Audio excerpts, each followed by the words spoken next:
What's up, Legion? It's Steve Zapf here. Welcome to I Still Call It a Lariat. We are a pro wrestling podcast. We are the greatest pro wrestling podcast being recorded right at this second, right now, in this room and in Hound's room.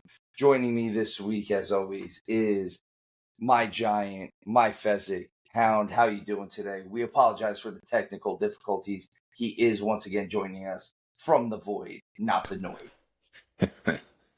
I'm doing very well, thank you. Hello, listeners. I hope you are having a fantastic day. I apologize for any noise you may hear in the background. There is a lot of road work occurring about 13 feet from me. So basically just in your living room. They're like... Yes, unfortunately, there is a bunch of repaving happening directly by my television right now. Oh, man. Yeah, that's what they're like. Here, you're massive, so we need to give you your own road. Just yours, completely for you. Is that a fat joke? How dare you? I can't make jokes about myself. All right, guys. Real quick, let's go run down our nonprofit organization. We have Tap Cancer Out, first off. Helps out with Alex's Lemonade Stand, American Brain Tumor Association, Isabel Santos Foundation, Little Pink Houses of Hope, Camp Sunshine, Christopher's Haven, Sidney Kimmel Comprehensive Cancer Center at Johns Hopkins, CureCervicalCancer.org, First Descent, and of course, Tom Coughlin's J Fund. The J Fund. And the other one that we are helping out, or we are looking to help out with, is the American Red Cross, helping with all the victims of Hurricanes Milton and Helene. There's so much damage with this, guys, not just because I live in Florida and I've seen it, but all across the coast areas, Georgia, the Carolinas. It got really, really bad, especially with Helene at first, and then Milton kind of came through and was like, oh, it's destroyed, let's destroy it more. So please, if anyone can help out with these, the links for both of these will be in our description below if you're listening to or if you're watching the video, or in our description in general if you are listening to us. But please, please, please help out with these important causes. They are very, very, and as I said, important. Need to help these people out. A lot of people are left with nothing right now. It doesn't take much, folks, and far too often people get worried about the amount that they can give.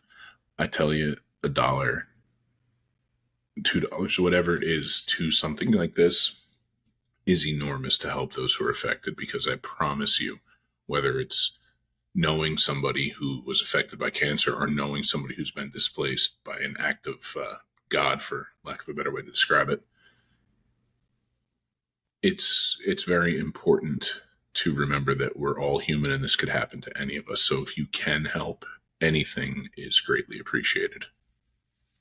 Absolutely. And I know that they're even in the Carolinas, they're starting to go into cold, as they call it, jacket season. So some of the stuff that you could even help with is sending them coats and jackets and things like that. So folks, if you can help, please help.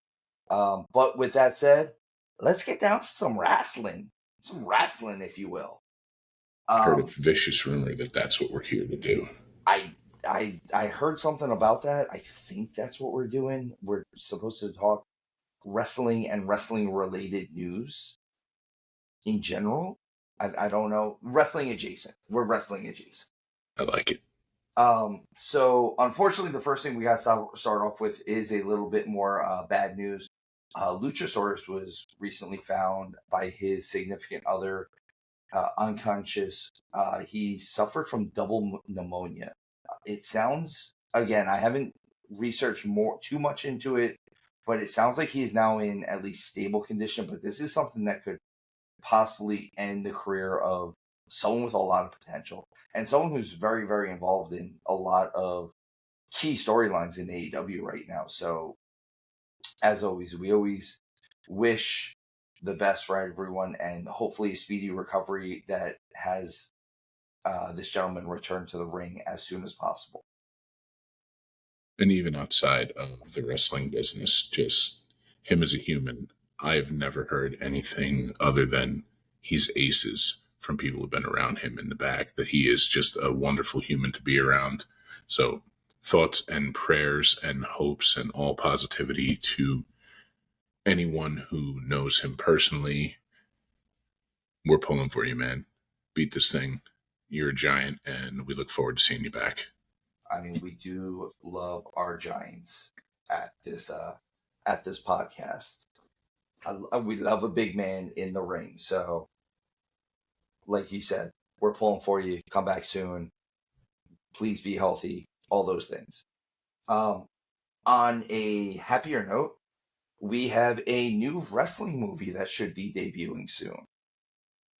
Emily Bett Rickards, who is best known for Arrow, that's how I know her at least, is set to play Mildred Burke in the Queen of the Ring movie.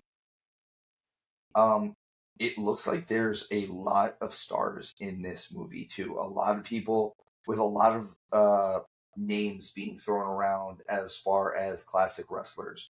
We have Martin Kove from Karate Kid and Cobra Kai fame, Walton Goggins, who plays in just about everything, but he's going to play Jack Pfeffer. Let's see who else we got. Tyler Posey from Teen Wolf fame is going to be in it. We have Deborah Anwar from True Blood and Daredevil. She's actually going to play Gladys Gillern. Who else did I see in this? There's Francesca Eastwood, who is related to Clint Eastwood, is actually playing Mae Young. Britt Baker's going to be in it. Kelly Berglund, who was in Heels, is going to be in this. Tony Storm is in this movie. Naomi is going to be in this. There's a lot of people that are going to be in this movie. It looks like Jim Cornette might be in this somehow, too, but it doesn't show him in this cast. It just shows that he's being listed on here. But I'm really excited about this. I love watching wrestling biopics. Iron Claw, though somewhat inaccurate at points, was a really fun movie to watch, even if it was the saddest story ever. It's really wonderful to see. And I believe I said it one of the first times I was on the show with you. We've been fans of pro wrestling, sports entertainment, whatever you want to call it, for the vast majority of our lives. And it was one of the things that bonded our friendship very early on.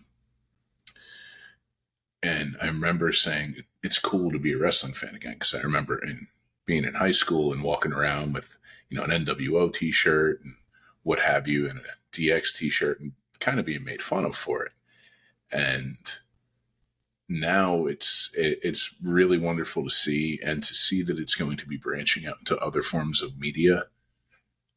It can only lead to bringing more people into the spheres of watching the entertainment that we love.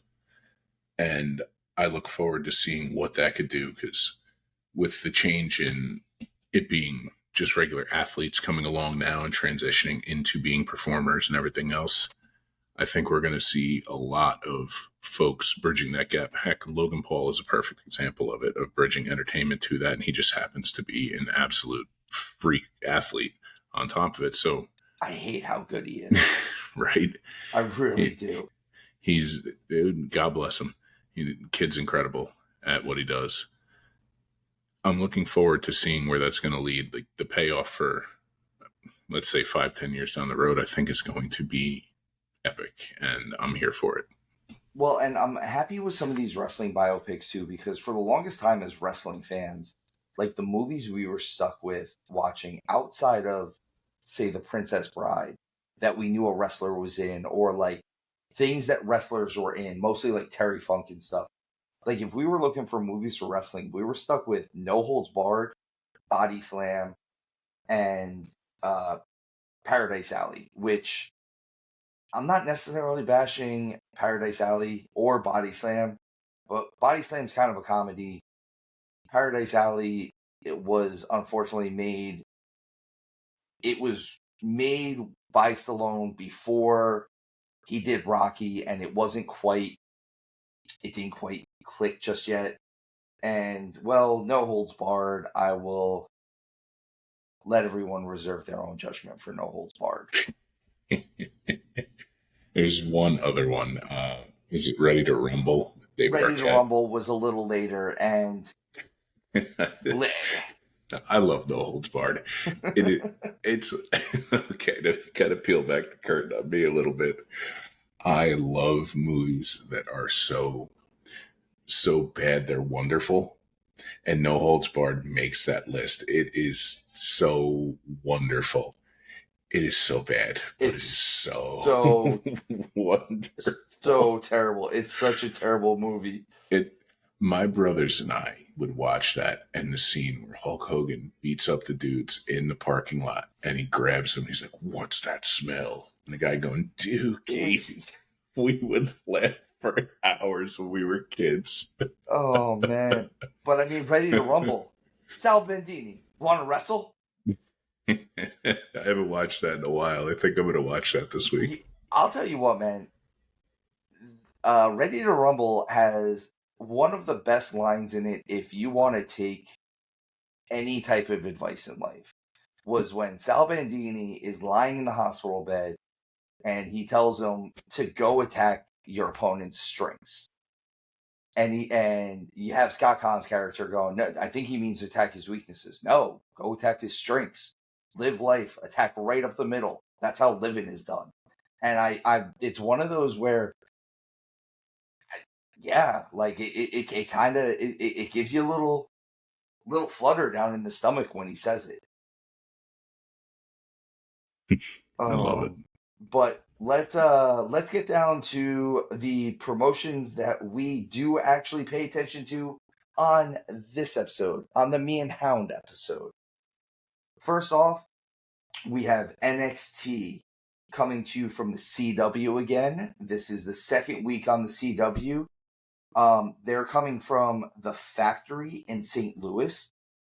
I have to say I really like this building that they're in. This was a cool looking building for a wrestling show.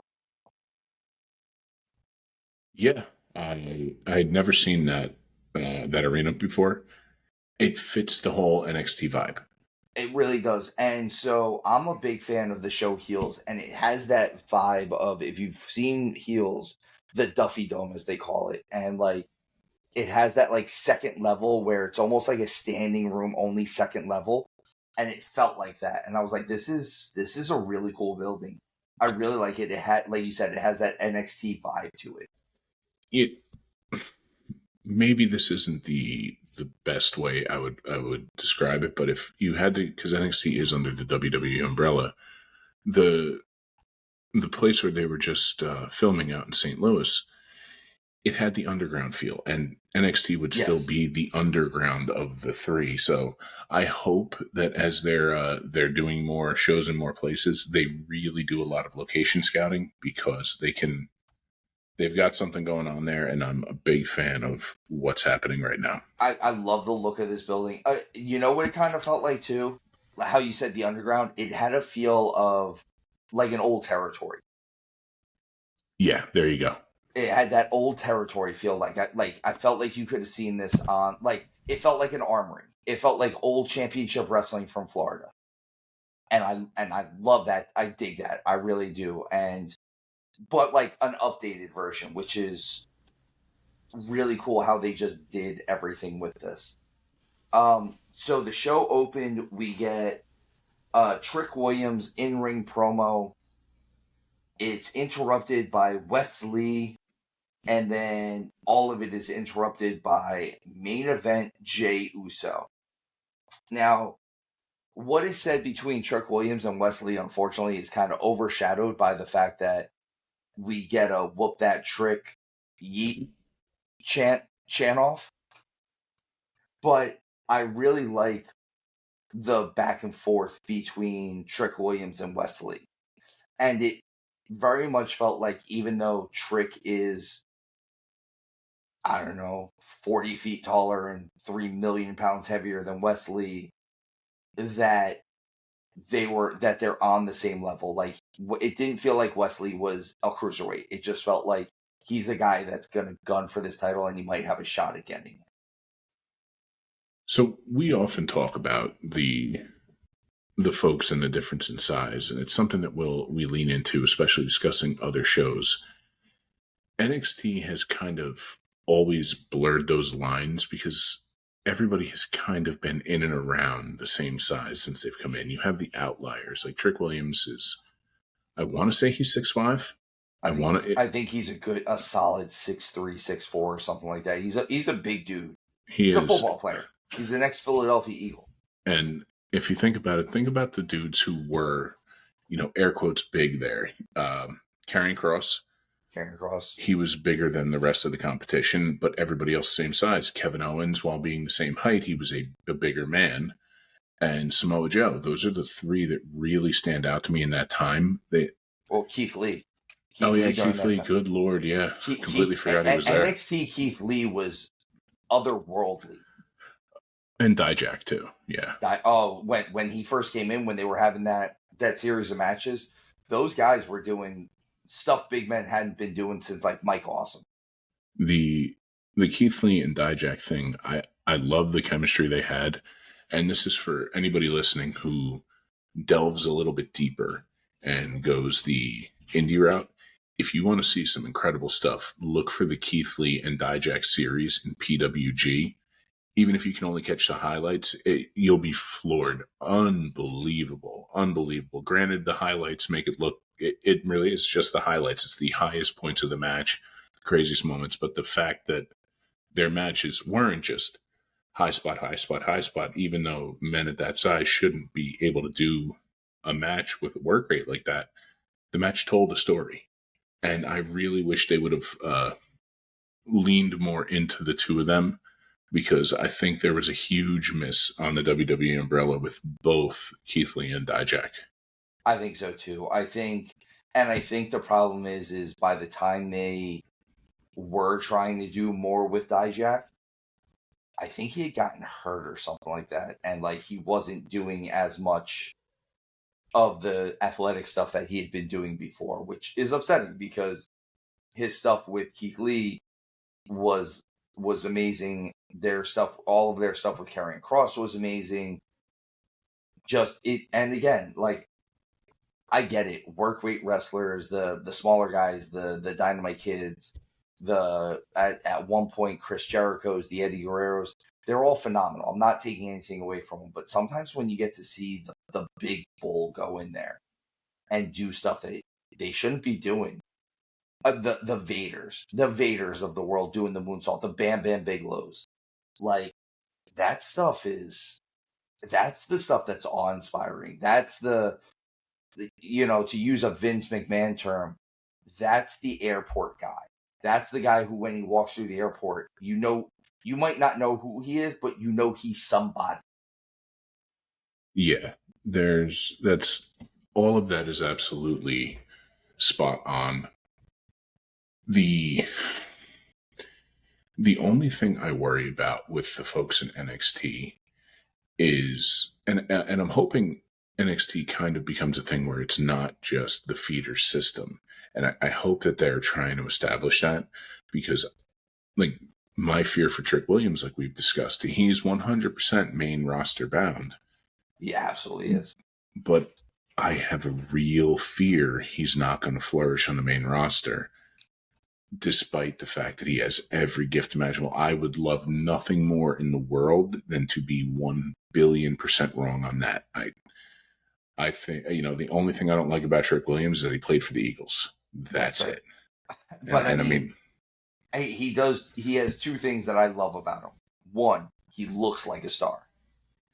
Everything about him looks like a star.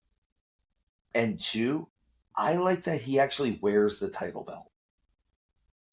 Like, he wore it around his waist.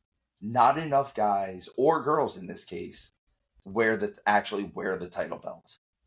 And I appreciate that he came down during a promo, of all things, wearing the belt. I think too many people fell into the Austin trap because Austin dragging the thing fit. Exactly. Where, he was the badass, he was on top of the mountain, and he just was who he was. He was bigger than the title. Roman not always wearing the title fits. He's bigger than the title. But those are two of, and I'm sure we could debate how many people, but let's just say 2 of 5, just to put a number to it. We're talking rarefied air where somebody can be bigger than the title. And I think too many people immediately assume that they're bigger than it. Now, when it comes to the girls, they got to shrink those belts a little bit because some of them are teeny tiny and they just can't wear them. But although it looks that new NXT women's title looks good, man. I like that, and it looks good on Roxanne Perez. Yes, Roxanne has such a huge upside.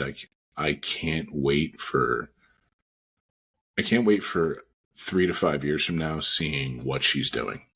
I agree. There's a couple of them that I'm really excited about, especially on the NXT brand.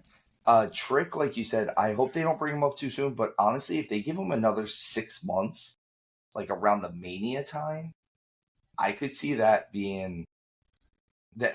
I could see him flourishing at that point. I could see him getting the polish he needs, and them being able to have fleshed out enough storylines where after Mania he gets drafted.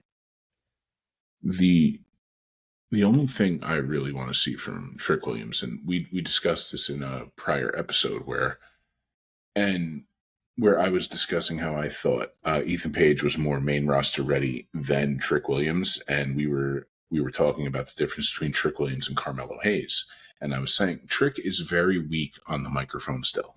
He's better than I could ever hope to be, but I almost hope that they bring somebody down if you could get him in a program with a Miz type, somebody who could kind of bring the best out of him, because Miz, love him or hate him, is phenomenal on the microphone. Absolutely phenomenal. And let's face it, he's a safe worker in the ring, and you're going to get a decent enough to good match out of him every time. I couldn't believe the matches he had with Gunther. It was good to see Miz kind of have to fight, but I would love to see someone like that. And that's just the first name that comes to mind. I'm sure that any of our listeners who comment could come up with somebody much more suited. Guys, Legion, let us know who you think Trick would gel with well in a feud with on the main roster. We'd love to hear it. Yeah, because too many people will be like, oh, he put him in there with like a Roman type or a Cody type. Trick would get lost. Exactly. He would get lost immediately. You know who Trick's your team with? R-Truth. Oh my God, the tricky truth. The tricky truth. Whoop that truth. Oh, that would be wonderful. It'd be amazing. I mean, I just assume everyone should team with R-Truth at this point. Mike's made me a believer. I should team with R-Truth. I think anyone who teams with R-Truth gets over at this point. So let's move on with the show a little bit. We get a 6-woman tag match. We get Kehlani Jordan, Jade Cargill, and Bianca Belair. So the NXT Women's North American Champion and the WWE Women's Tag Team Champions versus Fatal Influence, which is JC Jane, Fallon Henley, and Jasmine Nix. This was... I feel like Fatal Influence is actually more main roster ready than they're getting credit for. Their tag team work in this match was really good. I hate 10 punches in the corner to begin with, and I really hate Bianca's 10 punches in the corner. But also coming out of that, when they were doing their spot, everything looked just out of sync. But Hound, what do you think of this match so far? It was a match. It was a match. That's the thing. Like, I know this match. It's funny because I felt like this match was made to get Kehlani Jordan even more over than she already is. And I came out of this liking Fatal Influence a little bit better. I'm a little iffy on JC Jane, but I think Fallon Henley is absolutely main roster ready, and Jasmine Nix has a lot of potential. She seemed to follow the flow very well, which I appreciate that. I'd actually like to see her in the ring with Kehlani Jordan and see what they can come up with just on their own. The takeaway I had from it, I mean, it sounds dismissive to say it was a match.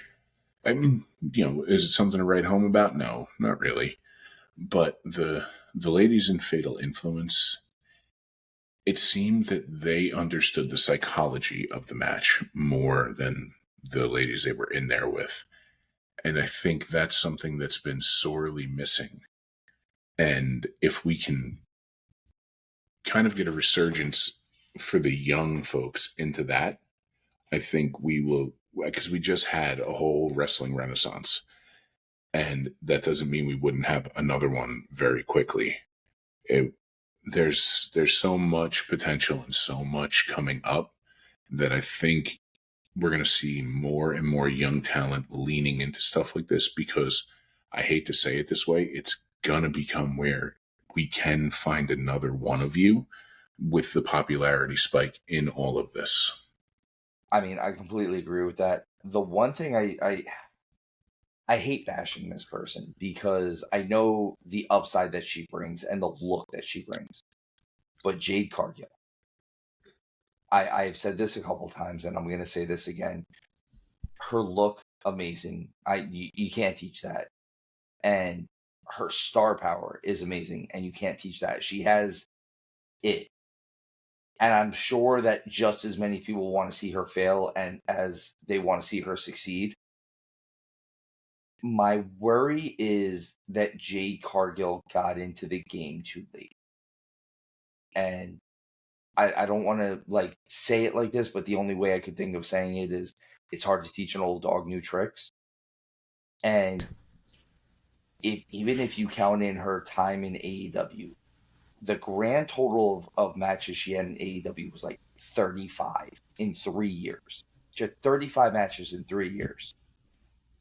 There are new wrestlers. I mean, I'm not saying this is right or wrong, but what I'm saying is back in the 90s even, a young wrestler had 35 matches in 5 weeks sometimes. I had 35 matches in 5 weeks. I'm saying, like, especially when, and if you think about the territory system, when you were working easily 6 days a week sometimes. Like, if you were a new wrestler, you might not work every night because they didn't want to put you out there every night because you were a new guy. But you still worked 4 nights a week. You worked 4 nights a week. You got your reps in. And unfortunately, by the time she got to WWE and they had to start teaching her an actual way to work, she's in her 30s. I'm not saying she's old by any means, but you're learning in your 30s. You're already kind of clocking in behind the 8 ball. And I'm scared that, like, the further that we go with this experiment, the more we're going to realize that we can't do much with her other than put her in this tag team with Bianca. You may very well be right. Ultimately, where I see Jade Cargill ending up when all is said and done, because I mean, realistically, let's say she's got another 5 to 7 before she calls it quits and becomes, is around once in a blue moon. I think almost a Braun Strowman-esque is where we're going to end up with her. We'll have a title run at some point, but it'll be one and done. It'll be title run for 2-3 months to be a filler champ. Now, I would love to be proven wrong because I hope she proves me wrong. I don't know if over the last year she hasn't done, or almost the last year she debuted at Royal Rumble, right? Like, she hasn't done much to prove me wrong yet, though. Well, when she debuted at the Royal Rumble, her debut at the Royal Rumble was fantastic. She nailed that. Now, like you said before, you can't teach the channeling Big Cass and Enzo here, and you can't teach that. but she's a specimen.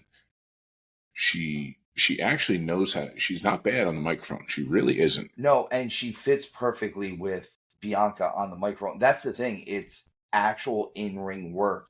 And I hate to say it, but once you get her in the ring, sometimes that dissolves the mystique around her. Well, I mean, look, this is going to sound almost kind of mean saying it this way, but we've gotten a lot out of Nia Jax, and I think we, even late in the game and everything else, I think we're going to have to wait and see. I'm hopeful. I think what will tell the tale is when they inevitably do split up Jade and Bianca, how she comes out the other side, because the measuring stick in the women's division is still Charlotte Flair, and Rhea Ripley's right there too. So can you go in there and not be carried by? Can you not be carried through it by them? Because they'll carry you through it, and they'll get the best out of you, but can you get the best out of them? Yeah, and after they get the best out of you, can you then go into the next match and still get the best out of you? Yeah, I think far too often we come across a bit too harsh and negative when we're like I said, I think she's a star. She's absolutely a star. I just don't know if she's a professional wrestler. And I think that's what I'm nervous about, is I don't know if at the end of the day we're going to get that out of her. Hey, you know what? This may be something where, I mean, she does have a Hollywood look. She may very well end up becoming the female badass in, insert crazy movie here. Jade Cargill, and I say this about Rhea Ripley all the time, but Jade Cargill definitely has this where all those parts that they used to give to Gina Carano and like Ronda Rousey and them, give them to Jade Cargill. Yeah. Let her be the badass that the badass chick that beats up men. I'm okay with that. Like, oh, you're a big bad dude. Yeah, well, watch Jade beat the hell out of you. And she's very pretty. She's gorgeous.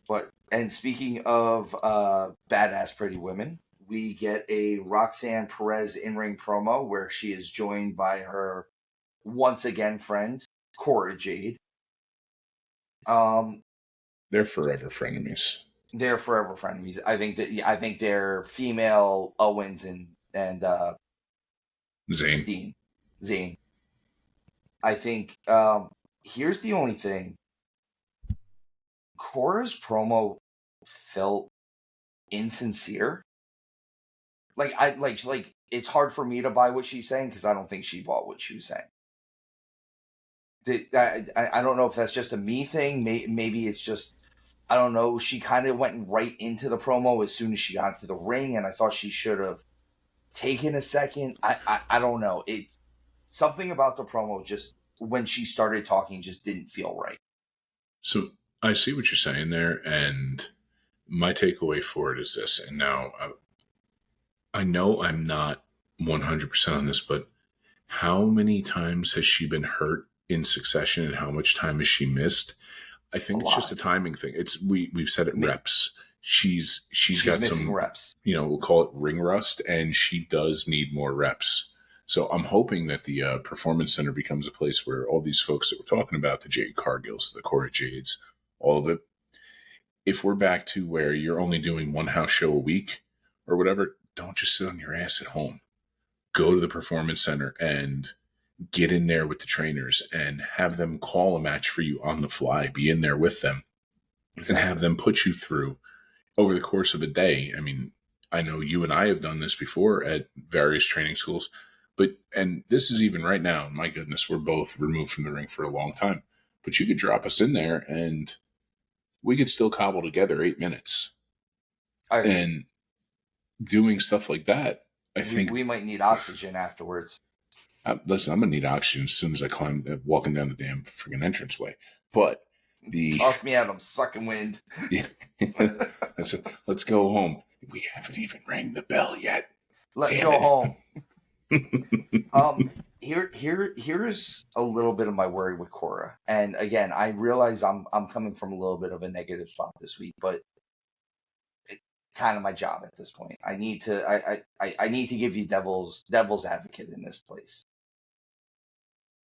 Cora was a really good women's wrestler. She got to NXT, and I think the worst thing in the world might have happened to her. She realized she was attractive. And I don't want to say this like this, but I'm praying I'm wrong. Again, maybe I'm wrong, but I'm praying that she doesn't keep leaning into this I'm hot thing. Because unfortunately, it's taking away from the stuff that used to make her cool and used to make her promos good a couple years ago, and used to make her in-ring stuff great.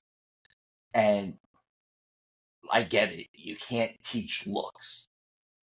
But don't lean fully into that. And I feel like she's started again. The plastic surgeries and stuff like that. Those are prime examples of maybe leaning a little bit too much into I'm a pretty girl and that's all I need to get by in this business right now.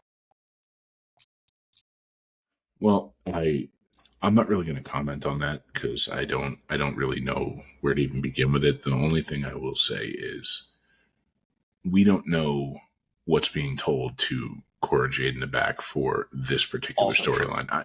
I think this is going to lead to an inevitable, because they're frenemies. We may very well get frenemies. We may very well be getting to a point here 3 months from now where, who knows, maybe Roxanne's dropping that title to Cora. Which it wouldn't be the worst thing in the world, but I think if we're going to do something with her, I think we got to keep her close to Roxanne, let her get the ring rust off, let her get the reps back in, and kind of be protected. And even if there's a long-running program right now with Julia and Stephanie Vaquer and Cora and Roxanne, you'll be protecting somebody as they get back to that, because Stephanie Vaquer and Julia are incredible in-ring performers, just incredible. And Roxanne is, what she call herself, the Prodigy? She's not wrong. She's not wrong. She's not wrong. She's like 23 years old. She's phenomenal. She's an amazing, amazing wrestler. And I mean, she's at a point where even with her promos and stuff, everything is just going to get better. Just going to get better. And so this... Oh, no, so I was coughing. This promo ends with Julia being joined by Stephanie Vaquer, and they clear out the ring of the heels. This was kind of seen. I kind of saw this coming, but also Julia needs to get used to running down to the ring, or at least doing it in street clothes, because she got tripped up on that slide in a little bit. Which, if you're gonna get tripped up, you better hope it's not on the national television stage. Unfortunately. Well, thank God she didn't Titus O'Neil herself. She did not Titus O'Neil herself. Thank God for that.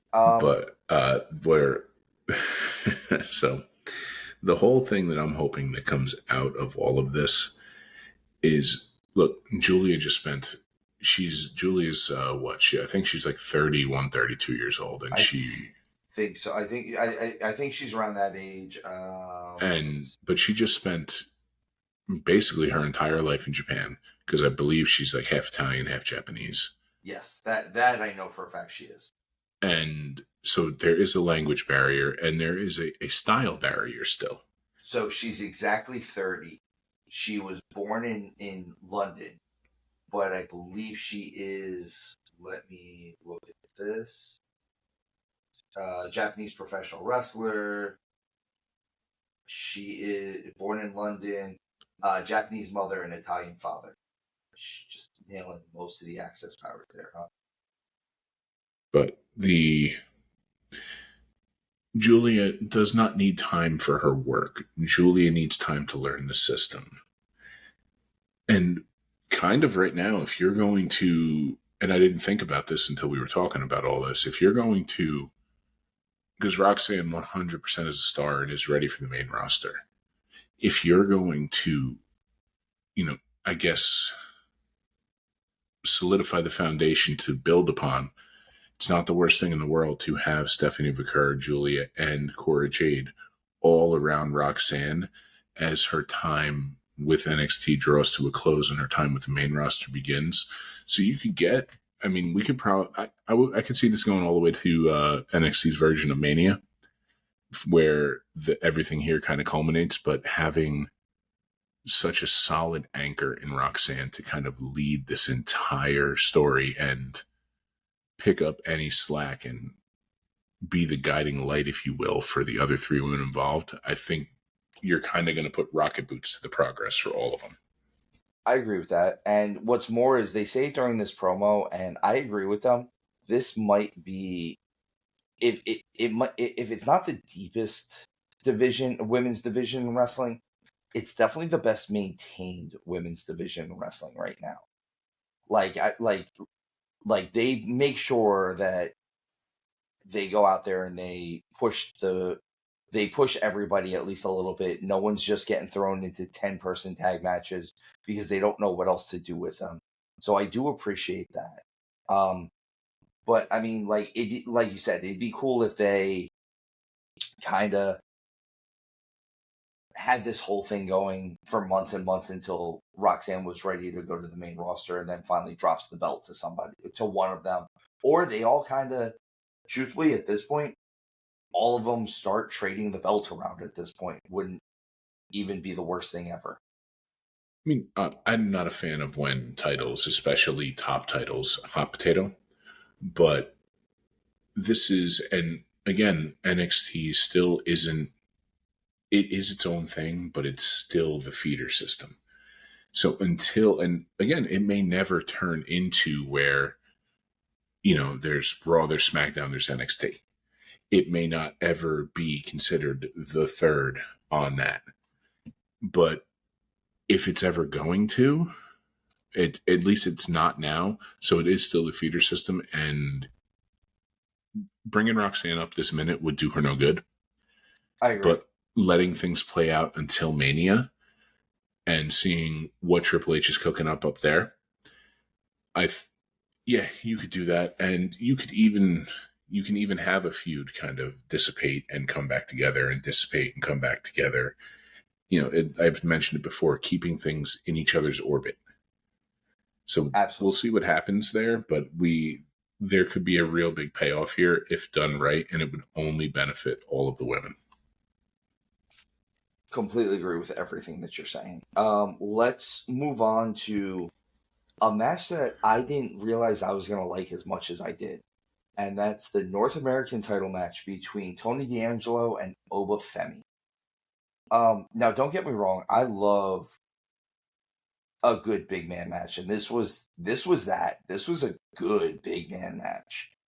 Some of the stuff looked rough too. Oba Femi hitting a chokeslam on the ring apron. That was a little harsh. But I also like that he did the old school backbreaker into the stretch. And I feel like not enough people, especially big guys, not enough big guys do that stuff like that anymore. Well, Oba Femi is embracing the fact that he's a physical specimen. He's a specimen. He's a big, scary dude. And I know I critiqued him a lot over the last couple of weeks. I will say this. All the talk that I've had over the last couple of weeks about him looking camera shy and him looking like he didn't feel comfortable with the mic in his hand, his character and his aura absolutely was shining in the ring, in between the ropes, when they're doing what they're supposed to be doing, which is wrestling. He is a scary, scary man. He has possible Jacob Fatu scary about him. He's special. Oba Femi is very special. And for anybody listening, when somebody is brand new and inexperienced in wrestling, you're referred to as green. Like, one of the things that would be said in the locker room is like, "You're so green, I'll lock up with you, I get grass stains." And Oba Femi, greener than goose shit. And Oba Femi he's still learning. And that's why I've said it about quite a few people, and that's a theme here in NXT. That's why I'm hoping that the folks where there is something special. The Obafemis, the Trick Williams, the Ethan Page. Good Lord, I had a full on brain fart in real time there trying to remember his name. While I believe Ethan Page is ready for the main roster, I think he would just get sucked into the mid-card vortex of doom right now. But each one of them needs to be around somebody who can get the best out of them. I mentioned Miz earlier because I can't think of another one to say presently. But every one of them. For Ethan Page is one of those guys that I could see him in like an LA Knight getting it on good. 100%. But Ethan Page also has the makings of. Now, it's really hard to say, oh, they've got the makings of a top guy, because if you really look at who the top guys have been recently, the only one that didn't fit the air quotes mold was Damian Priest. And Priest showed he deserved to be there. But I mean, let's talk about this. You got Roman Reigns. He's bigger than the title. While his title run may be getting a little bit stale, Cody Rhodes, he's a legitimate superstar and giant in the industry. Yeah, absolutely. And then Gunther, who I believe is right now the best wrestler on the planet. I mean, you say it all the time. He's perfect. Yeah, he's the perfect pro wrestler. The only thing is, and if people wanted to critique him about it, is that he was a butterball for a long time, and now he's gotten himself in shape, but he's just not somebody with, bulging shoulder muscles. He almost looks unassuming, other than the fact, like, if you look in his face, you're like, yeah, no, he's a scary man. He's Fedor. Yeah, there you go. Thank you. That fits. That does fit. Yeah, he's Fedor. He's a little unassuming until he destroys everyone in front of him. But so that's what I'm getting at. It's to say somebody's a potential top guy. You're comparing that against a lot of top guys. And not just that, we're talking about people who are elevating the entire industry. So, end of this match, we get a new North American champion in Tony D'Angelo. Again, I thought this was a really good match. I'm very, very impressed with what they went out and did. I'm not always the biggest fan of Tony D'Angelo, and I thought that this was a good show from him. I thought this was a great showing from Femi. I retract a little bit of my criticism for both of them over the last couple of weeks. We move on from that, and we get a backstage segment with Lola Vice and Ava, and we get the return of Nikkita Lyons, which again just makes this women's division that much deeper.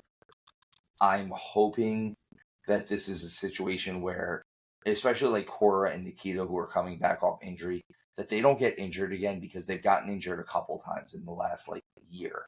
And it's like they come back, they get hurt, they come back, they get hurt. I hope they're just not stuck with the injury bug at this point. I wonder if they kind of suffer from the same kind of lunacy that you and I have had, where you deal with being injured, and then the moment you don't feel the pain, you're like, oh yeah, I'm good to go. Like going back to me getting through the shoulder issues I had, and be like, no, I can go right back to benching 450. Yeah, my ass. You learn pretty quickly. So, no, I mean 45. That I could do right now. Yeah, let's do the bar right now. Yeah, so lead them in slow. Well, and mind you, I am not bashing Nikkita Lyons by any means. Once again, beautiful woman, but she is a thicker lady. Some of the stuff she does, I think, unfortunately, lends to getting injured at this point. And I don't want her to draw back, but it's either going to be like you might have to trim down a little bit, or change. You might have to pull a move or two out of your repertoire. Again, I kind of won't comment too much on that, but I see where you're going with it. You get what I'm saying? Like, certain people, unfortunately, your joints, your ligaments and stuff, it doesn't always work. And I'm not saying that she's not athletic and she's not in shape. I'm just saying, unfortunately, some of the moves and things that they had her doing, the split pin and whatnot, that might be something that you might need to start taking out of your repertoire. Well, let's just say the easiest way to sum this thing up is don't be Nia Jax trying to do a hurricanrana. Yeah, that's kind of where I'm at. No, figure out your lane and stay in your lane type of thing. But also, Nikkita Lyons is probably going to be your new favorite because she's got all the things that you love. No, she's not. She's not Willow Nightingale. She's still a big butt and a smile. It's got me in too much trouble in my real life. All right, we get A-Town Down Under versus Fraxium for the tag team titles. I have a note here that doesn't have anything to do with the match. But are we at the point where we just let Booker T just go at this point? Because I don't understand the shit he says. Like, he's not Tony Schiavone, but, like, real life, I don't understand 80% of what Booker T says. And I think we're at the point where he's just done so much that we just let it happen. We just let these things happen. You're kind of not wrong where Booker T is that friend or that uncle where you're like, oh, it's just Booker kind of thing. But he cracks me up. Like during this match, though, he said something about, like, he was talking about something. I'm like, what is he even saying? You know, in a weird way, I wonder if he's trying to pull like the Taz commentary. And I'm sorry, Taz is one of one on commentary. Taz is absolutely one of one. All right, so to get to this matchup, this was a good match. We get a Fraxium win. They beat somebody on the main roster. They kind of alluded to it a little bit. Frazier and Axiom have been kind of the Grim Reapers of the tag team division. A lot of times when they beat a tag team, they end up splitting up, and A-Town Down Under keeps getting teased for the split up and stuff like that. We might be looking at that soon. We should have been looking at that about 3 months ago. We absolutely should have. My thing is I don't know if I have faith in Grayson Waller. I do believe in Austin Theory. I think Austin Theory has a huge upside, and I think if you can just work a little bit on him with his promos, I think he might be a guy where you need to figure out a character for him, like Cena. Like, I'm not saying a rap character, but like just something that's not just a guy, not just a wrestler. Well, that's precisely why the whole A-Town Down Under happened. You have Austin Theory in there, who is another just freak of nature athlete. He's a big dude too. He's shockingly big. He's like 6'3" or 6'3" himself, and he's like 225 or something, and just freakish shape. Well, his abilities in the ring have been covering up Waller's lack. Although I will say this one thing, and this is why I'm not so harsh on Waller.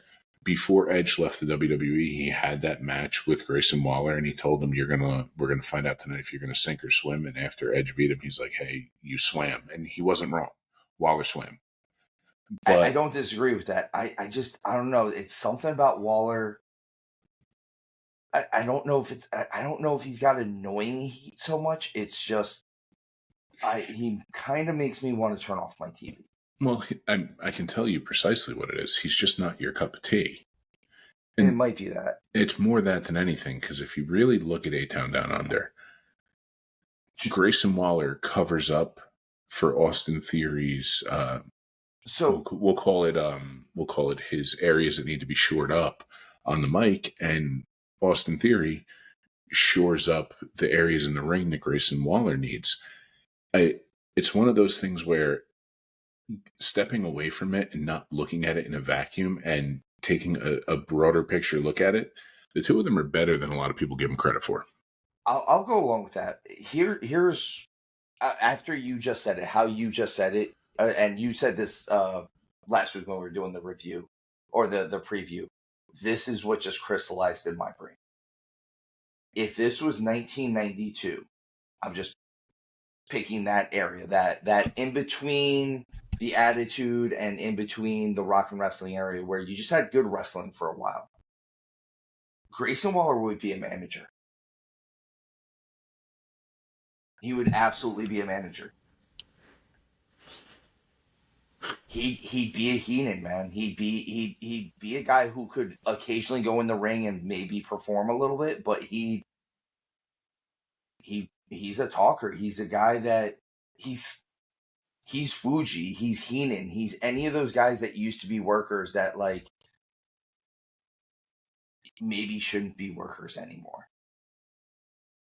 I see where you're going with it, and this will be the pushback that I give, and I'm hoping that some of the people listening will lend some comments to this, because I would love to be told where I'm wrong or tell Steve where he's wrong.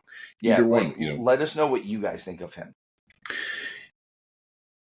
I'm telling you, he's a lot better than you give him credit for. Granted, the finishing move, while it's cool, it's a cool like idea, but I'm sorry, the fact you need to leave the ring to dive through, to roll through, to hit a stunner, it's silly. It's one of those things where it should have been akin to when Sami Zayn used to dive between the turnbuckle, like on the outside for the DDT. Like that was cool, but like it's not a finisher. Yeah, no, it's one of those where when it happens, more often than not, you have to get countered kind of thing. So when it does happen, everybody gets super excited because you're like, oh, here it gets, oh, wow. And it happens and everybody pops.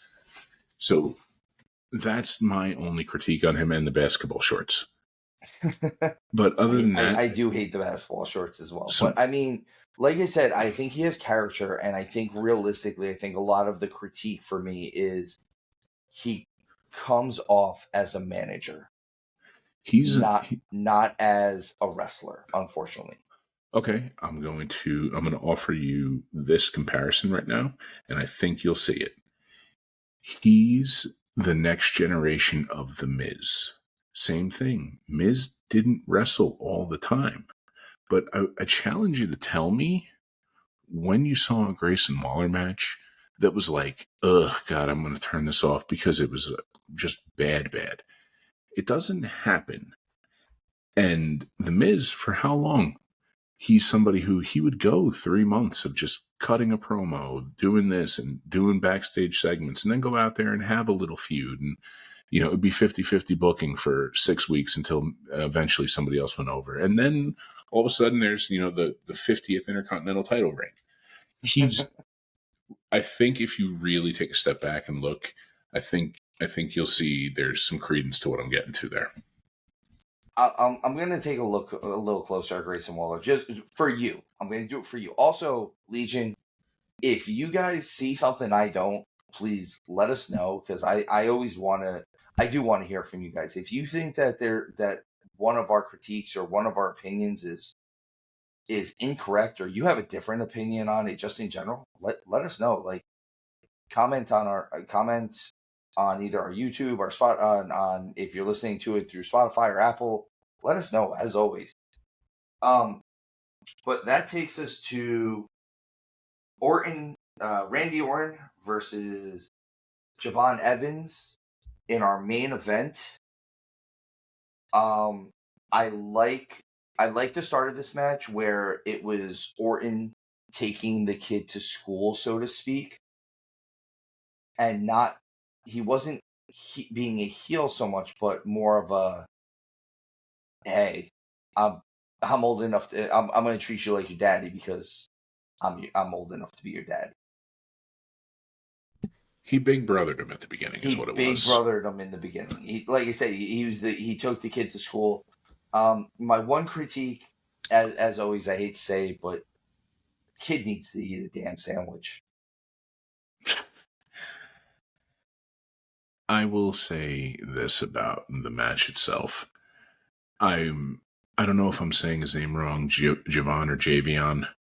It's Javon Evans. I don't know why I kept calling him Javion Evans, but I think because there's the apostrophe between the E and the V. Well, Mr. Evans, if you're out there, I apologize for butchering your name, but the fact that you were in there with Randy Orton, and kudos to you, sir, you held your own with the best one. Yeah, arguably. And this is, I saw a social media thing where they asked Gunther, like, rank your top wrestlers. and his was Randy Orton. And if who I'm saying is the perfect wrestler on the planet says this is the perfect wrestler, and it was always said if you were going to craft a wrestler in a lab, it was Randy Orton. It was Randy Orton. You mean if you held your own with him, you showed everybody the upside that you have, and well done, sir. I completely agree. I mean, this kid has a hell of a drop kick. He T-boned Orton on the face, and we said Orton is billed at 6'4". He got full T on Orton's face. Yeah. And he nailed a crazy springboard cutter. We get Randy Orton wins, but Evans has a great showing. My biggest thing with what he did, and again, he's young. He was in there with Randy Orton, so I'm giving him a pass. The match didn't really start working right for him until he finally figured out that he settled down. Once he settled down, everything for that match kind of clicked a lot better. But this leads we go right from this to a backstage dealie with Wesley, Ethan Page, and Ava. And Ava decides that next week we are going to get a 3-way match with Wesley, All Ego Ethan Page, and Javon Evans.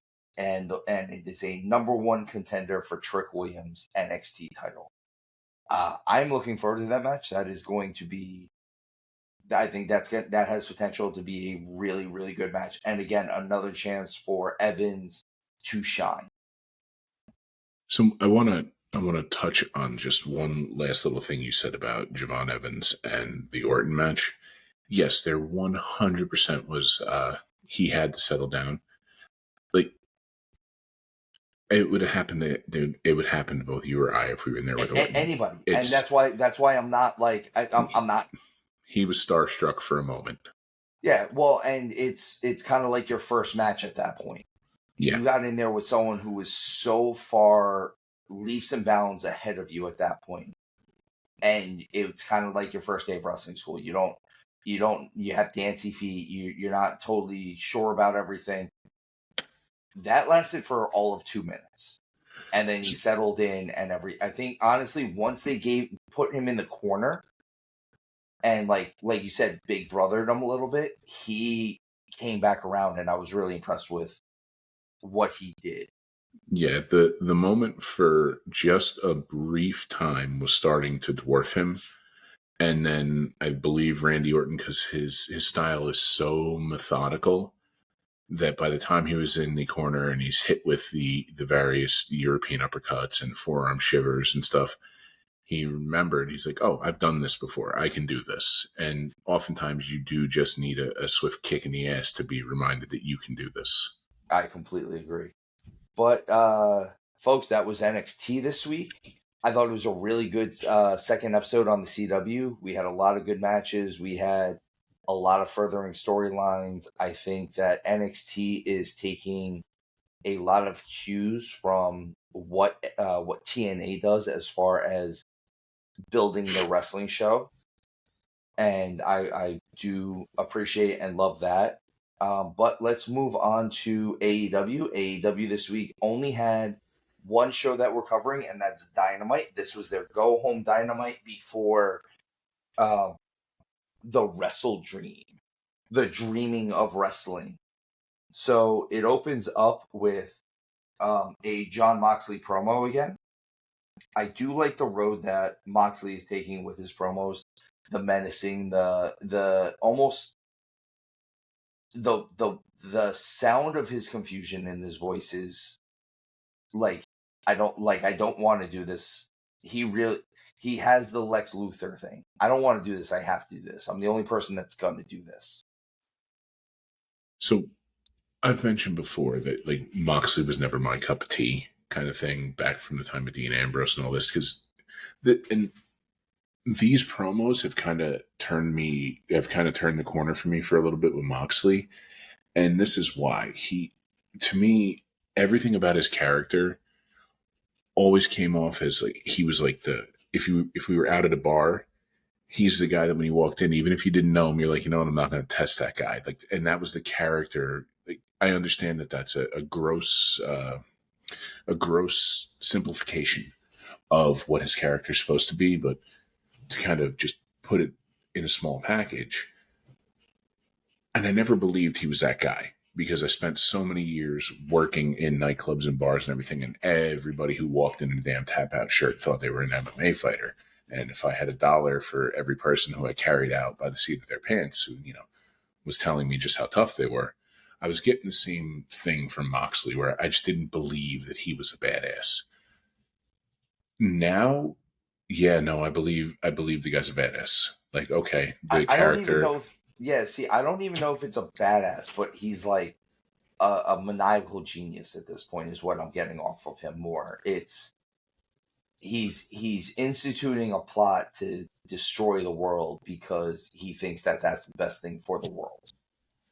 If you're going to go deeper into it, sure. I'm more saying the simple fact that to me Moxley was just never believable. I'll go with that. And this has made him he's believable. Never been my cup of tea either. So like I'm not disagreeing. It's just his current character and his current promos are I've never hated his promos. It's now where there was a little while where I didn't like his promos. Now I'm starting to come back around on his promos. Yeah, he's I didn't get the new character arc at first.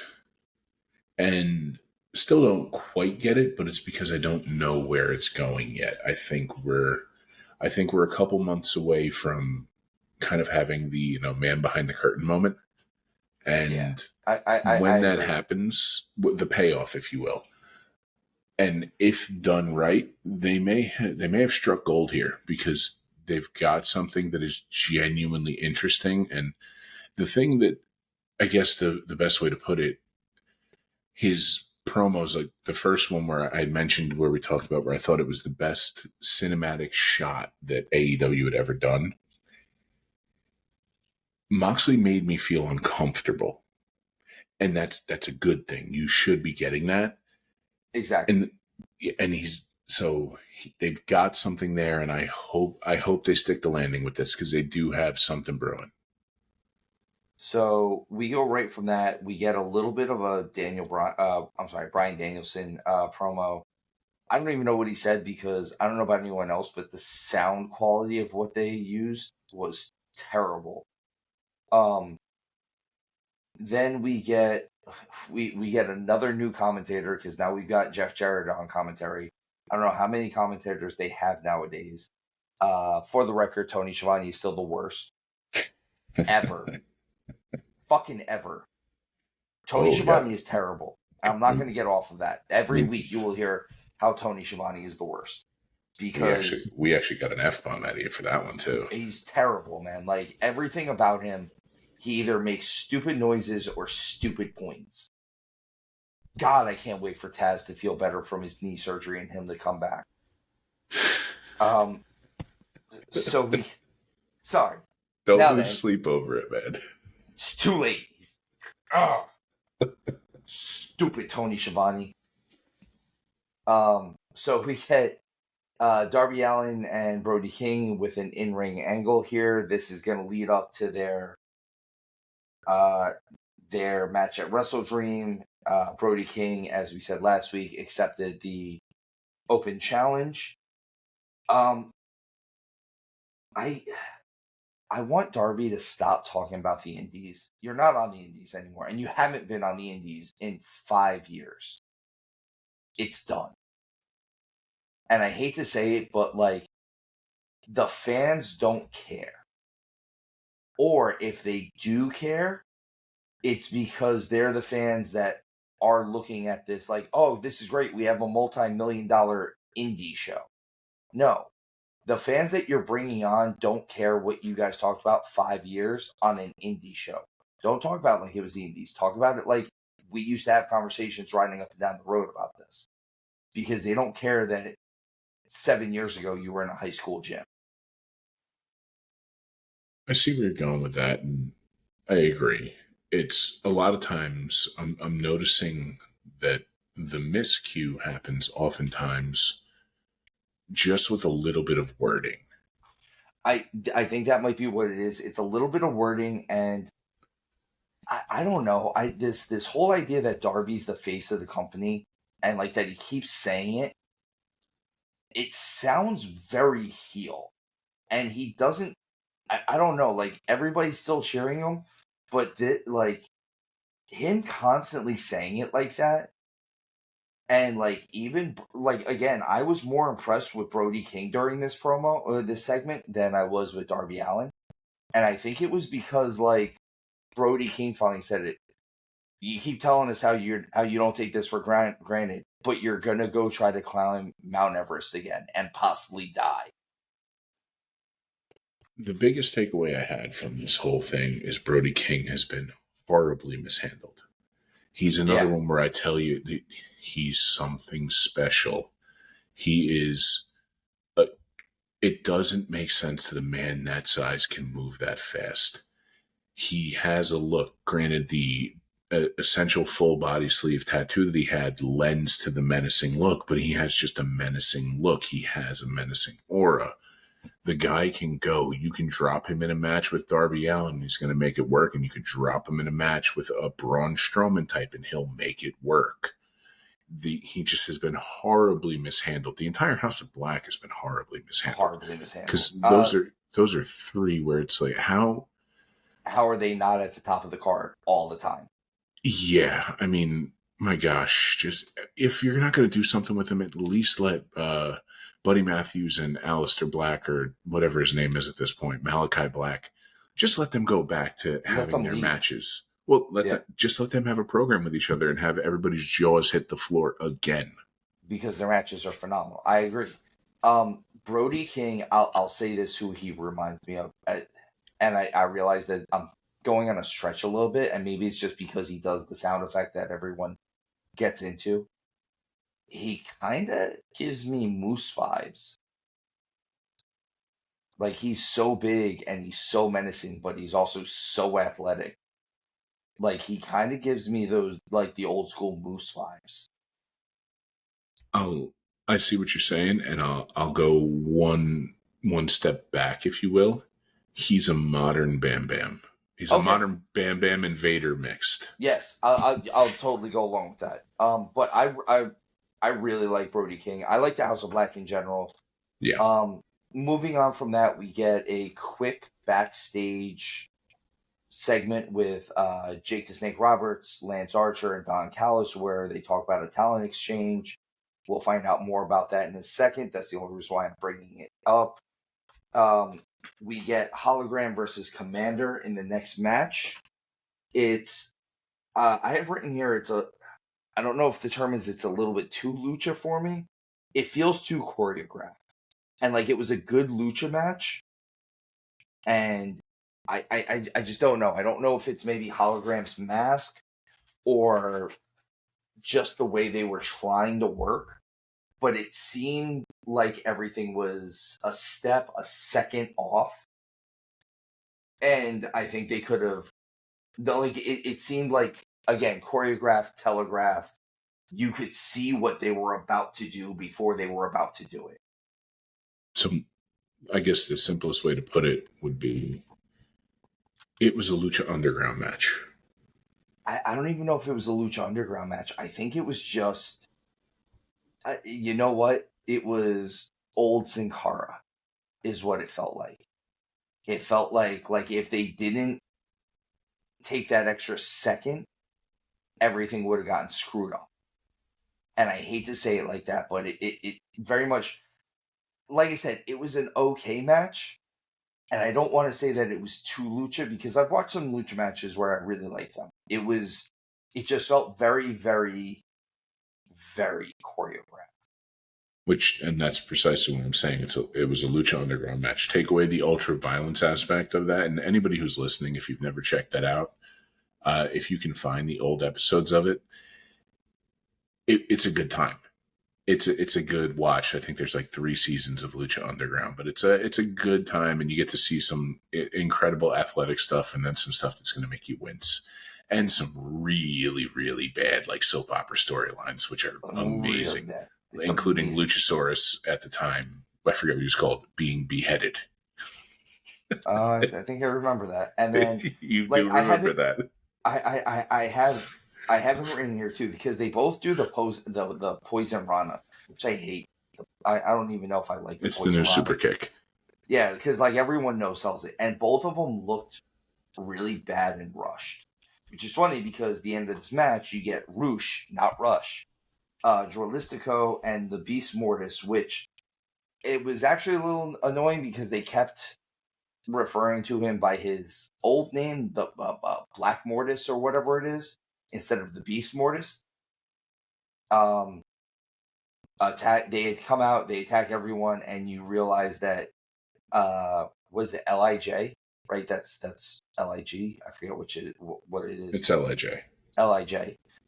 They are aligned with Jake the Snake Roberts, which makes you even more heel in Mexico because Jake the Snake Roberts is the biggest heel to ever go through Mexico. Ever. Yeah, man. Like ever. Which you would have, I mean, I'm sure he loved it down there, especially back then in like the early 90s. I won't speculate as to why. You don't have to. We all know what he did. He'll tell you. So we get Daniel Garcia announces that he's re-signed with AEW and that everyone with the title belt should be on notice. I don't know if I totally buy into Daniel Garcia just yet. He's another one of those guys who I feel like we could go either way with Daniel Garcia at this point. He's at a real cusp where he might either break out or he might just be another guy that we talked about this week and we might never talk about again. I think we're going to be talking about Garcia for a while, but unfortunately, short of he's a filler feud for one of AEW's, like, because I mean, I've been thinking about it, and so the TBS title or TNT title, we're talking specifically men's alone. The TNT title, and I believe the international title, we're going to call them the lower of the two mid cards, and I believe the Continental is closer to the world title, at least in prestige, how it's going to be presented. See, I don't know. It's originally it seemed like it wasn't. I don't know. They flip flop how they present their titles all the time. So currently, you might be right, but in 2 months, we could be completely wrong by assessing it that way. Well, the fact that they pushed Takeshita away from Okada, and that belt remains on Okada, who you can, whether you like him or not, you can't argue he's one of. He's a name. He's one of the biggest names to come out of Japan. I know. I get it. It's just he's on their Mount Rushmore out there, man. He really is. I know. He just isn't on the Mount Rushmore out here yet. So we go from the Garcia bit to a 4-way women's match for the number one contenders because Britt Baker has fallen ill. I didn't look too much into it, but that's why she couldn't wrestle this week. So it was Willow Nightingale versus Saraya versus Nyla Rose versus Jamie Hayter. Whoever wins this gets the number one contender against Mariah May for Wrestle Dream. I say this one all the time. I hate that 4-way matches or multi-person matches are just automatically no DQ, so people do whatever they want. I'm full on in agreement that you shouldn't be able to win the match by disqualification because there's multiple people. But I think it would add a better wrinkle and like better storytelling if in like a 4-way or a 3-way match, maybe you can lose by getting disqualified. Like, you get what I'm saying? Like, if you get removed from the match, you get removed from the match. Like, hey, like, especially a 4-way, man. Like, they like just like, okay, you can't win by disqualification, but Saraya doing all the stuff with Harley Cameron and that stuff, Like, if they were like, that's it, you're right, congratulations, you got disqualified out of this match, you don't get a shot at this title anymore. I think that would add a real interesting wrinkle to this match because, again, this match just got muddy real quick. It was definitely schmozzy. It was very schmozzy. Here's going to be my biggest critique on the whole match, and it has nothing to do with the match. Stop advertising what's going to come later during picture-in-picture. Tony, if you're listening to me, stop doing this. You're advertising your product while another product is advertising in a bigger picture. Fucking stupid. Yeah, you got another F-bomb out of me for that one. Stop doing bad business. That's all I'm asking you to do. Now then, back to the match. Explain to me, Hound, because you've been in the business and you've been what's known as a large man in the business. Jamie Hayter hit a double suplex on Nyla Rose and Willow Nightingale. That's not the part that I have an issue with.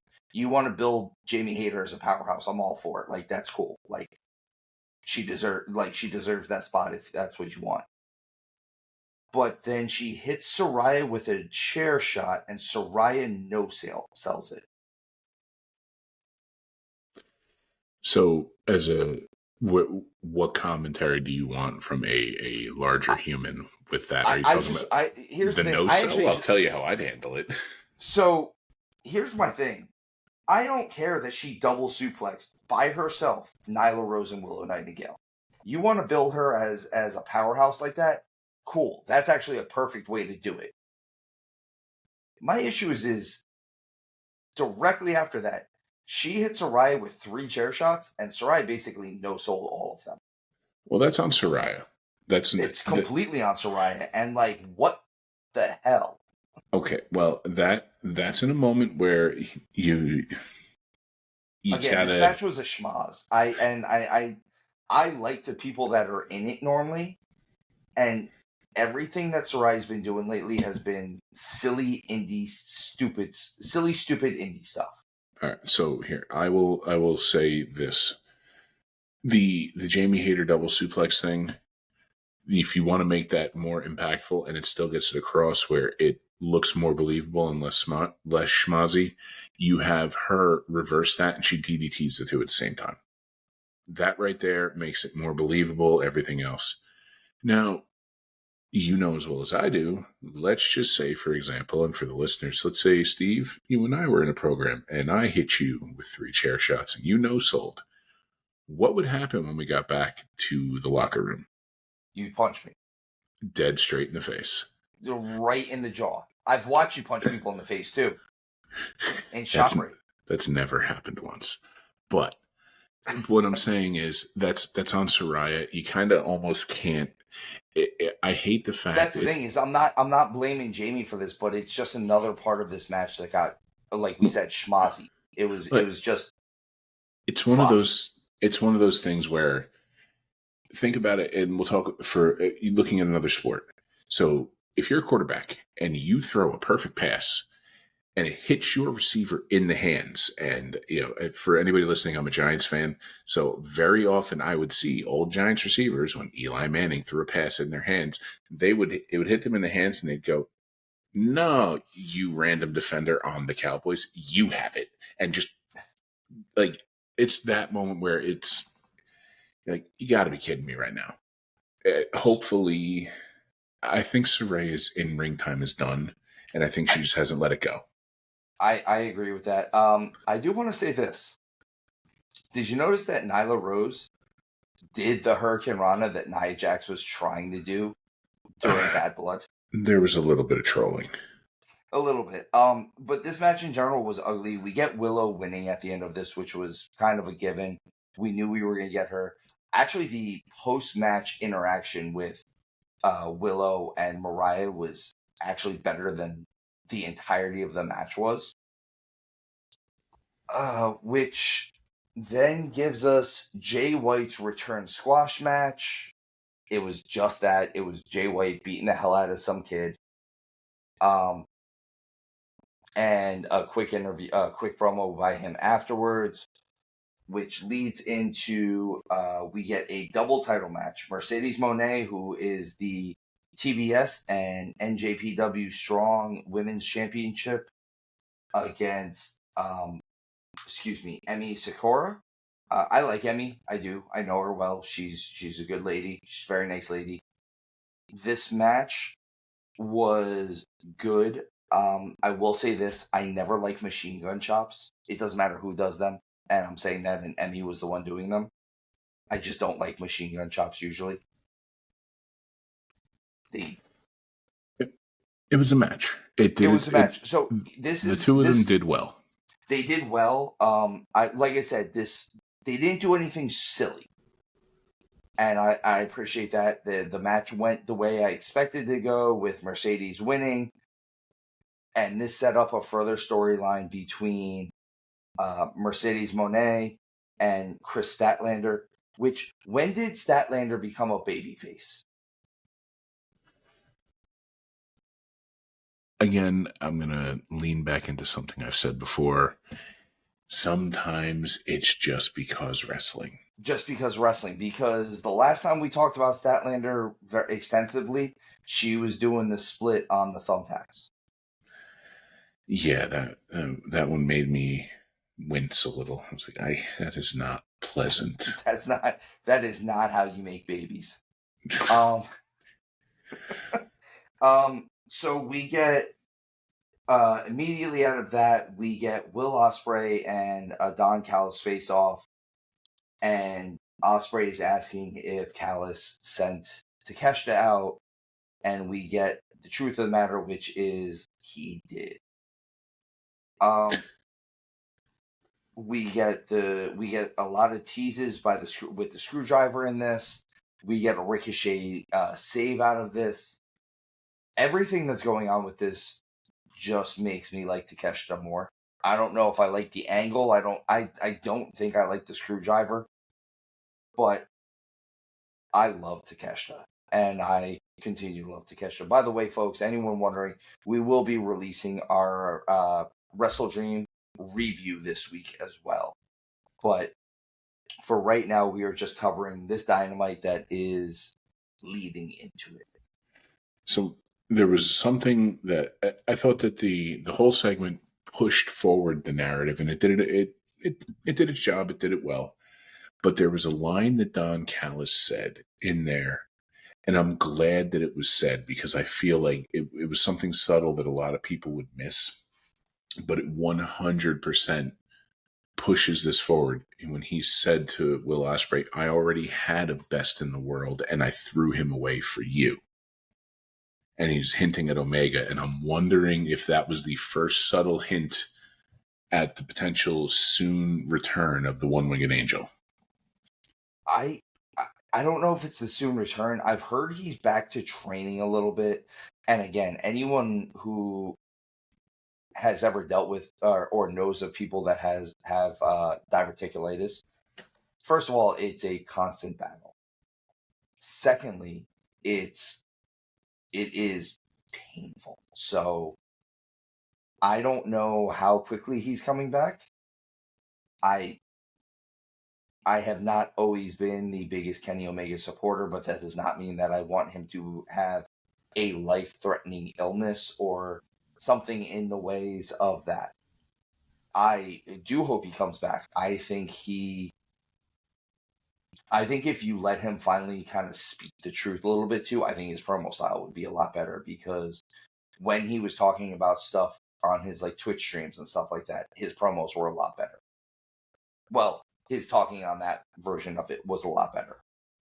He was himself, and that's what I want. That's the only thing he's ever missed, because it may not be everybody's style, everybody's cup of tea. We know it's Dave Meltzer's style, but it's one of those things where I can't point to many times Kenny Omega did not have, at the very least, a good match. I can't point to them. So, Hound, you're my Japanese guy. You love Japanese wrestling probably more than I do, and I do like Japanese wrestling. I realized I asked you about this about Jay White. I it's there. I'm gonna change how my question is brought up this time. Jay White, Kenny Omega, the majority of these guys that have come that have been huge stars in New Japan, Okada even.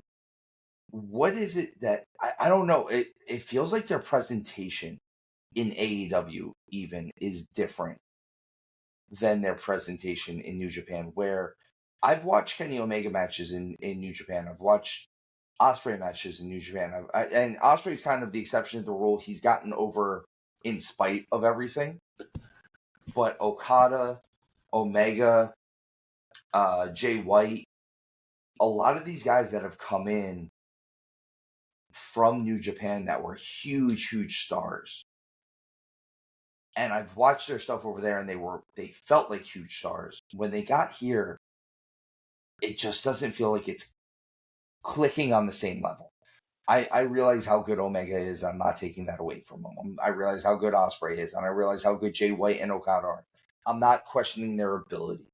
I'm asking why it doesn't feel like they're on the same level here that they were there, given the circumstances. I think it's a lot simpler an answer than anybody would really think about. It's just something that you wouldn't normally think about. So over there, Japanese wrestling, New Japan, DDT, and Pro Wrestling Noah. Pro Wrestling Noah. So let's just say that those are the big three. I know we're missing at least one more. It's All Japan. There used to be All Japan. And I think All Japan is still kind of around. All Japan gets passed around kind of like the NWA does now at this point, unfortunately. So over there, you're now talking about the folks who are the top over there. They come to this new market. Well, they're superheroes over there. But over here in this market, we still already have Roman Reigns. And that's really all it is they were the Japanese pro wrestling foil of that. But you bring them here, it's not going to hit the same. It just isn't, because first off, none of them landed in WWE. If they landed in WWE, we might be having a different discussion, because then you have that multi-billion-dollar machine with a proven commodity because if I'm being realistic here, if Okada came to WWE, I don't think he would have gone to NXT. But with the tutelage and time with Triple H took a year and teasing the arrival and everything else, he arrives as an honest-to-God real threat to Cody and Roman. He really does. I think Same with an Omega. Maybe not so much Ospreay and Jay White, but Jay White. That's the thing. I think Ospreay and Jay White would have ended up in NXT, but I don't know. I think that's really it. They were larger than life over there, but they were only larger than life over there. We're going to say Roman Reigns because he's the top of the mountain for this. WWE, it says it right in the name, world. He was the top of the world. These were guys who were top of their pond. Of Japan. Yeah. And that's really the whole thing there. And that's why it's like you went from being the dominant predators in those waters to you got dropped in and, oh crap, there are killer whales everywhere now. That's what I'm saying. It's like I said, it just I realized how I asked it about Jay White last week. I think after watching everything this week, I kind of was just like, it's just everything feels a little less like these guys just feel a little less big, and they were huge in Japan. Not to coin the phrase, but it always just felt that way. Well, that, and there's one other thing too. If you really, and this is something that, as we're talking about it, I kind of realized it, and this may not resonate for everybody the way I'm going to word it, but I think if you think on it, you'll see where I'm going. Let's just say New Japan was a little bit more cartoony. It's fair. And versus over here, you're talking about like a Hollywood mega blockbuster versus the animated version of it.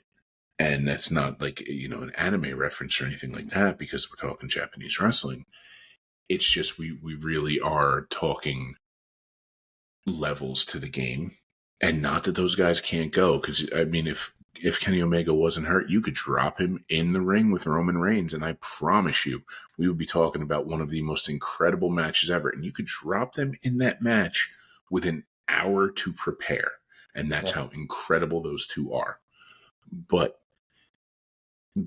Kenny spent too much time in Japan being ingratiated into that system, and then AEW coming in and being like, we're the challenge for WWE, and rode that high for the first year where there was a little bit of time where like, holy crap, could they actually be, until everything normalized and came back to the way it should, where, okay, everybody's competing for number 2, which does make you number 1 because you're not competing with WWE. They only compete with themselves.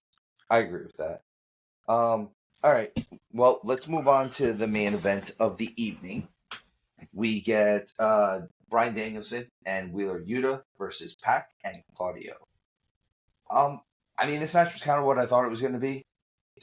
We get a lot of underlining themes during the match, which I think are going to manifest during Wrestle Dream and beyond. One of the things was very much you get a little bit of a view of what Claudio's been saying to Wheeler.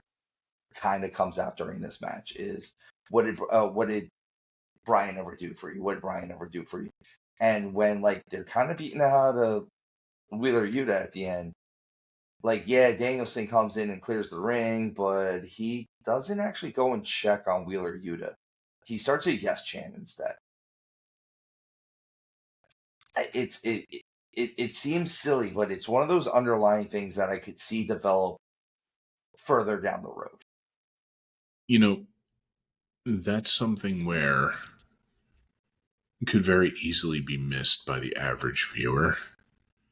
And if that's going to be a key linchpin in this story, which I believe, regardless of what occurs at Wrestle Dream, if this is going to be something that we're going to get a payoff for down the road, that is a stroke of genius, and that gives me hope for AEW's future. That's what I'm saying. Like, it was one of those things that I noticed. Yeah. But I look deep into stuff like that. And that's something that, like, if they weren't planning it, they should absolutely, like if they're going to do this further down the line, where Wheeler is looking to do something else, it should be that, like, hey, this was my moment of clarity. Yeah, it could be one of those, a happy accident, if you will, but a way I prefer to say that is it's one of those moments where you might have caught lightning in a bottle.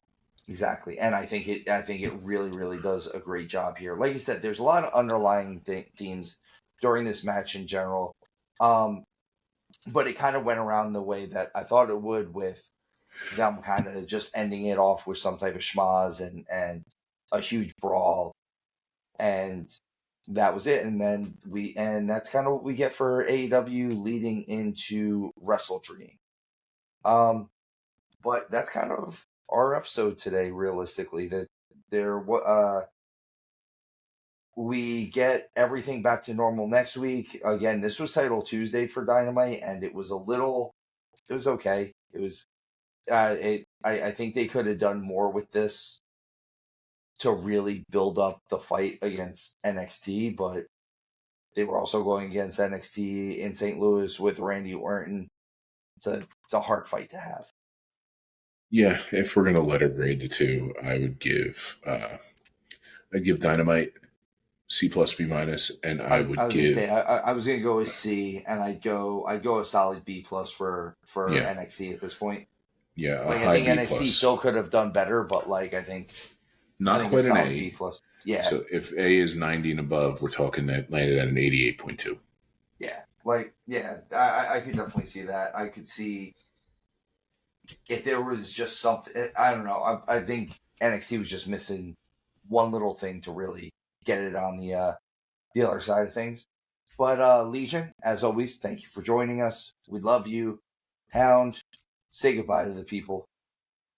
To all of you listeners out there, thank you so much. And like I say all the time, we appreciate you and thank you for giving us your most precious resource, your time. God bless, and we look forward to speaking to you again. And as always, guys, tuck your chin when you bump.